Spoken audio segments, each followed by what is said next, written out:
اسما بنت ابی بکر رضی اللہ عنہا نے بیان کیا کہ میں عائشہ رضی اللہ عنہا کے یہاں گئی جب سورج گرہن ہوا تھا اور لوگ نماز پڑھ رہے تھے۔ عائشہ رضی اللہ عنہا بھی کھڑی نماز پڑھ رہی تھیں۔ میں نے کہا لوگوں کو کیا ہو گیا ہے کہ بے وقت نماز پڑھ رہے ہیں؟ تو انہوں نے ہاتھ سے آسمان کی طرف اشارہ کیا اور کہا سبحان اللہ۔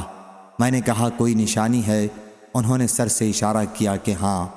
پھر جب رسول اللہ صلی اللہ علیہ وسلم نماز سے فارغ ہوئے تو آپ صلی اللہ علیہ وسلم نے اللہ کی حمد و ثنا کے بعد فرمایا کوئی چیز ایسی نہیں لیکن میں نے آج اس جگہ سے اسے دیکھ لیا، یہاں تک کہ جنت و دوزخ بھی، اور مجھے وحی کی گئی ہے کہ تم لوگ قبروں میں بھی آزمائے جاؤ گے دجال کے فتنے کے قریب قریب۔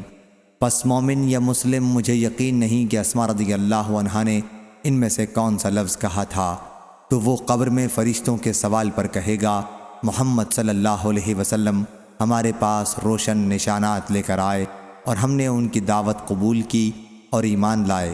اس سے کہا جائے گا کہ آرام سے سو رہو، ہمیں معلوم تھا کہ تم مومن ہو، اور منافق یا شک میں مبتلا مجھے یقین نہیں کہ ان میں سے کون سا لفظ اسما رضی اللہ عنہا نے کہا تھا، تو وہ کہے گا حضرت صلی اللہ علیہ وسلم کے متعلق سوال پر کہ مجھے معلوم نہیں، میں نے لوگوں کو جو کہتے سنا وہی میں نے بھی بک دیا۔